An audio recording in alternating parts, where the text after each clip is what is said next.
In the heart of Bristol, a city alive with the murmur of bustling cafes, street performers, and the scent of freshly baked pastries, lived Emily Carter.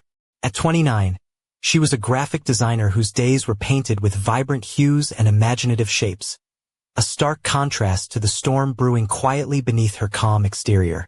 Emily's story was not one of fairy tales or perfect endings but of shattered illusions and the fierce resolve to reclaim her life.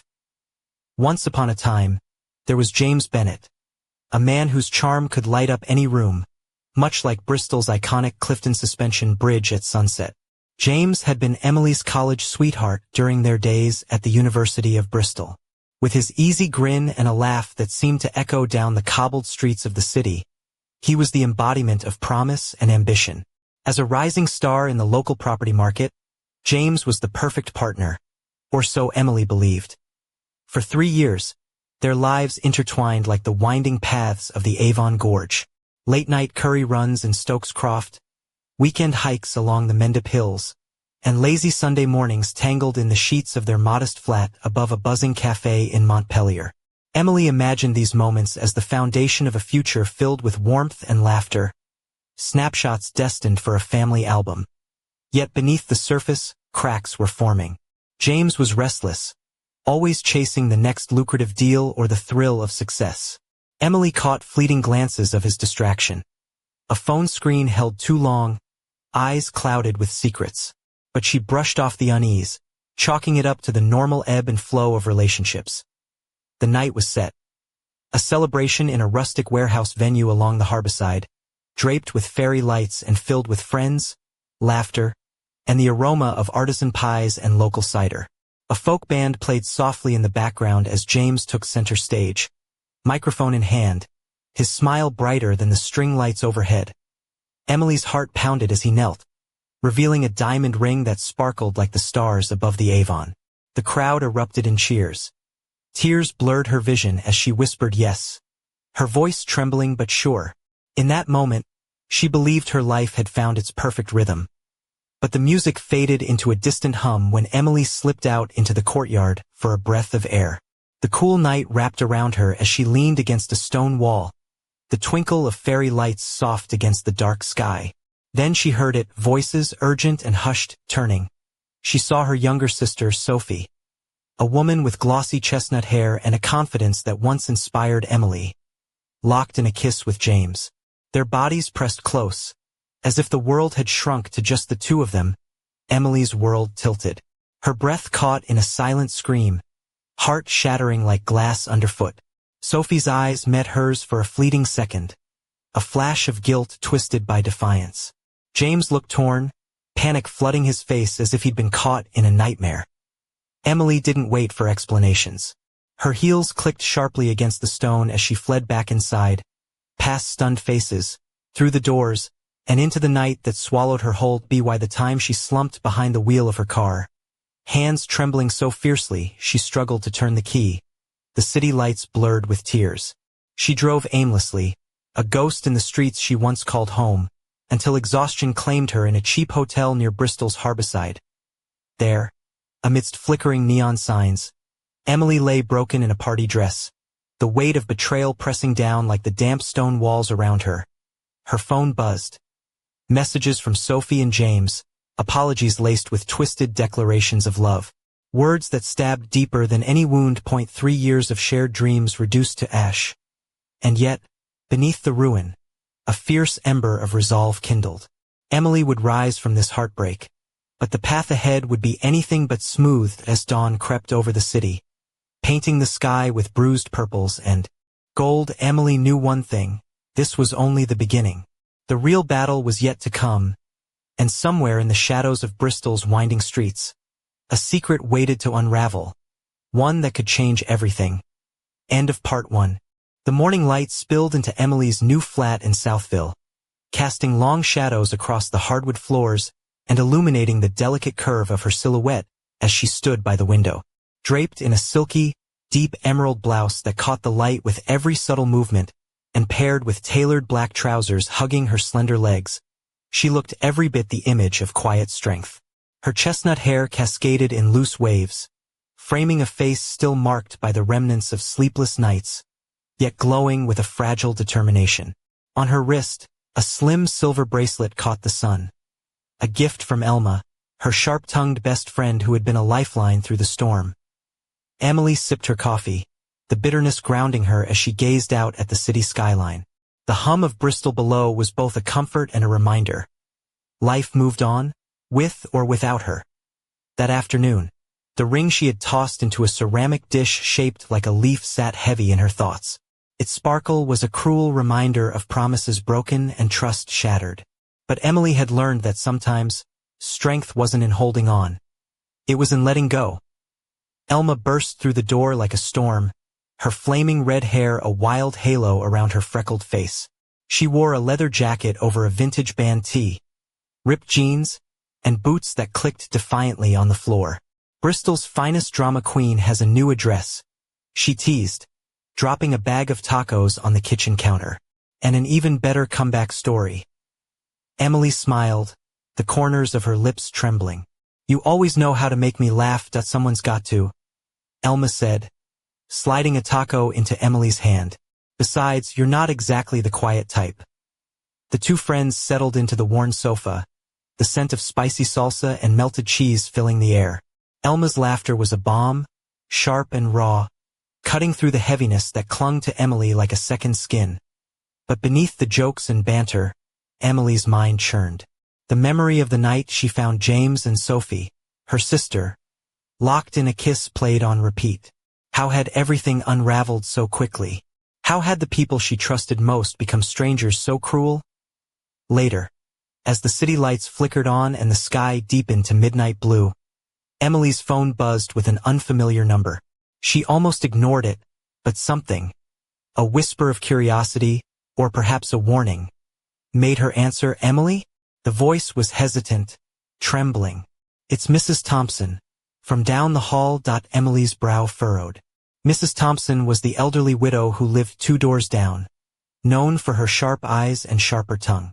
What's wrong? There's someone outside your flat. They've been knocking for ages, shouting your name.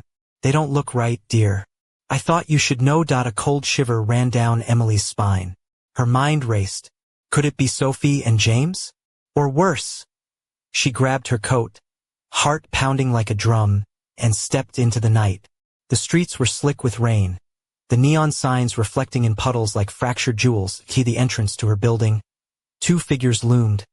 Sophie, hair wild and eyes blazing with desperation, and James, pacing like a caged wolf, jaw clenched tight.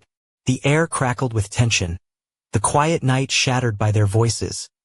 Emily's heels clicked sharply as she approached, her gaze steely. What are you doing here? Sophie's face twisted with a mixture of anger and pleading. Emily, please. We need to talk. James's eyes locked onto hers, heat and regret swirling in their depths. We're not here to hurt you. Emily held up her phone, the screen glowing like a shield. Leave before I call the police. Before she could react, James's hand shot out, slapping the phone from her grasp. It skidded across the wet pavement, the crack like a gunshot in the night. Fear surged through her veins, raw and electric. Don't, she whispered, voice trembling. We just want a conversation, James said, though his stance betrayed the threat beneath his words. Sophie stepped forward, voice shaking but fierce. Mom told me about your call, about how you're blocking us, acting like the victim. It's been years, Emily. You need to get over it. We're family. The word hung in the air, hollow and heavy.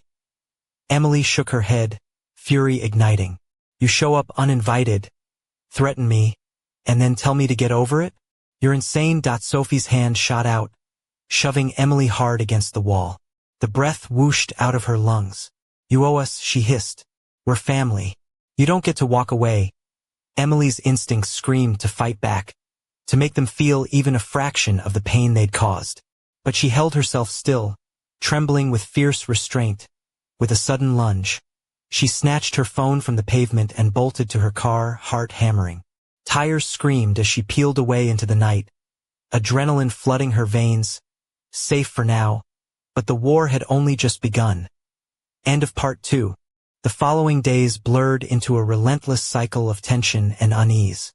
Emily's once peaceful Southville flat now felt like a fortress under siege. Shadows seemed to stretch longer in the corners, and every unexpected knock or ring of the doorbell sent her pulse racing. Yet, amid the mounting pressure, Emily's resolve hardened like the cobblestones beneath Bristol's ancient bridges. Her wardrobe mirrored the transformation. Gone were the soft blouses and flowing scarves. Instead, she favored sharp lines and dark tones. A tailored charcoal blazer over a fitted white blouse, pencil skirts that brushed just above the knee, and sleek ankle boots that clicked confidently on pavement. A delicate silver necklace, shaped like a key, hung at her throat, a subtle symbol of the control she was reclaiming. One evening, after a marathon of client calls and design drafts, Emily found herself standing in front of a mirror in her bedroom. The low light cast shadows beneath her cheekbones, accentuating the fierce determination in her hazel eyes. She ran a hand through her chestnut waves, which now fell in a tousled, purposeful mess rather than the carefully styled curls of before. The emerald blouse she wore was replaced by a simple black dress, its neckline modest but hinting at the curve of her collarbone. A quiet invitation to strength and sensuality intertwined. Her phone buzzed again. A message from Elma, the lifeline who refused to let her sink into silence. Trivia night tomorrow. Don't flake. I've got a killer team, and you're our secret weapon. Emily smiled faintly, grateful for the distraction. She needed that night out, the chance to lose herself in laughter and camaraderie, even if just for a few hours. But before she could respond, a knock sounded at her door. Sharp, insistent. Her heart lurched. Who could it be? She wasn't expecting anyone. Peering through the peephole, Emily's breath caught. It was her parents, standing side by side, their faces etched with worry and something softer. Remorse? The weight of years seemed to bend their shoulders, shrinking the once formidable figures who had chosen sides against her. Emily hesitated, the door heavy in her hands. The last time they had shown up, their smiles had been masks, their words knives disguised as comfort. But tonight felt different. She cracked the door open just a sliver. What do you want? Her mother's eyes brimmed with tears. Emily, darling, we're so sorry. We were wrong to turn away from you. We see that now. Her father nodded, voice heavy with regret. We failed you. We should have stood by your side. Emily's throat tightened. Years of pain compressed into that moment. The betrayal, the heartbreak, the silence. All resurfaced like a tide threatening to drown her. I appreciate you saying that, she said softly. But it's too late to fix what's broken. Her mother reached out, trembling. Please, let us try. We want to make things right. Emily swallowed hard, the fragile hope flickering and dying within her. I've learned to live without you. I can't go back. They stood there, shadows in the dim hallway, before finally turning away, leaving Emily alone with the cold echo of their absence. Later that night, curled in her chair by the window, Emily watched Bristol's skyline sparkle against the dark. Somewhere in the distance, a folk song drifted faintly through the air, bittersweet and haunting. Her phone buzzed again. A message from an unknown number. Emily, we need to talk. It's about James and Sophie. Her heart skipped. The past was creeping back, refusing to be buried. Taking a deep breath, she whispered to the night, "This isn't over." End of part 3. The evening fog rolled in thick over Bristol's harbourside, wrapping the city in a cloak of mystery as Emily navigated the narrow lanes toward a small, dimly lit cafe tucked behind the bustling waterfront. The scent of roasted coffee beans mingled with the salty breeze, and soft jazz hummed from a vintage jukebox in the corner. This wasn't her usual haunt, but tonight was different. A secret meeting, arranged by a voice from the shadows. Emily entered, her silhouette framed by the warm glow of antique lamps. She wore a sleek navy sheath dress that hugged her curves just enough to suggest confidence without overt attention. Her black stiletto heels clicked softly against the wooden floor, a rhythmic counterpoint to the steady beat of her heartbeat. A delicate pendant rested at her collarbone, shimmering faintly. Her silent talisman in a world that had become anything but kind. At a corner table sat Marcus, her cousin and one of the few family ties unbroken by the recent turmoil. His broad shoulders were hunched beneath a worn leather jacket, and his face, usually easygoing, was drawn tight with unease. "You look like hell," he said, but his eyes held warmth. Emily smirked, taking the seat opposite him. "Thanks, that's the nicest thing anyone said all day." Marcus leaned in, lowering his voice. "I heard things. Worse than we thought. James and Sophie, they're in deep trouble. Not just financial. There's talk of threats, people showing up at their door. This isn't just a mess anymore. It's dangerous." Emily's fingers curled around her coffee cup until the porcelain bit into her skin. "Why come to me now? After everything?" "Because you're the only one who can help," Marcus said bluntly. "They're desperate, and they'll drag everyone down if we don't stop them. You're the only one with the resources and the guts to do something." Emily's laugh was bitter. "Guts? You clearly don't know me." "Maybe not," Marcus admitted. "But I know you're not the type to let people drown without throwing a lifeline. Even if those people have betrayed you." The words struck a chord, a dissonant note in the symphony of her anger and pain. Could she really step back into the storm? Could she risk opening the door to the chaos she'd worked so hard to escape? Before she could answer, the cafe door swung open, and a figure slipped inside. A man with a sharp jawline and eyes that flickered like storm clouds. He paused, scanning the room until his gaze landed on Emily. "Emily Carter?" His voice was low, edged with urgency. She tensed. "Who wants to know?" "Name's David. I work with a group trying to help people caught up in the kind of trouble James and Sophie are in. We think they're in over their heads with some dangerous lenders." Emily's heart thudded painfully. "Dangerous lenders?" David nodded grimly. "It's worse than debt collectors. These are people who don't just want their money, they want control. And they don't care about collateral." Marcus exchanged a look with Emily. Silent but heavy with meaning, Emily's mind raced. She'd built walls, fought for peace. But now those walls felt fragile, cracks spiderwebbing under pressure. The question wasn't just if she could help. They were already pulling her back in. She glanced out the fogged window, the city lights blurred and trembling. "All right," she said, voice steady but resolute. "Let's talk." End of part 4. The rain began softly, a delicate patter against the tall windows of Emily's flat, as if the sky itself mourned the storm brewing inside. She stood by the door, dressed in a sharp charcoal coat over a form-fitting burgundy dress that hinted at the curve of her hips without revealing too much. Her black leather gloves gripped the strap of her bag tightly, knuckles whitening with tension. The silver key pendant at her neck caught the dim light, flickering like a secret promise. The room was heavy with silence when David and Marcus arrived, their presence filling the space with a quiet urgency. David carried folders thick with documents, evidence of the dangerous web entangling James and Sophie. Debts owed to shadowy figures with names whispered in fear across Bristol's underbelly. Emily listened, every word sharpening the edges of her resolve. These weren't just financial troubles. They were threats that could spiral into violence, dragging her fractured family deeper into darkness. As the night deepened, plans formed between whispered strategies and hurried phone calls. Emily's fingers traced the rim of her coffee cup, the warmth a fragile anchor amid the chaos. She knew stepping back meant risking everything she'd fought to rebuild, but turning away was no longer an option. Later, alone in the quiet aftermath, Emily sat by the window, city lights flickering like distant stars. Her phone buzzed, a message from Sophie. No words, just a single image. A cracked photograph of the three of them, smiling once, before everything broke. Her breath caught. A storm of emotions swirling. Anger, pain, but beneath it all, something else. A flicker of hope, fragile yet fierce. Emily slid the phone down, eyes fixed on the rain tracing paths along the glass. Tomorrow, the real battle would begin, and somewhere in the shadows, a secret waited.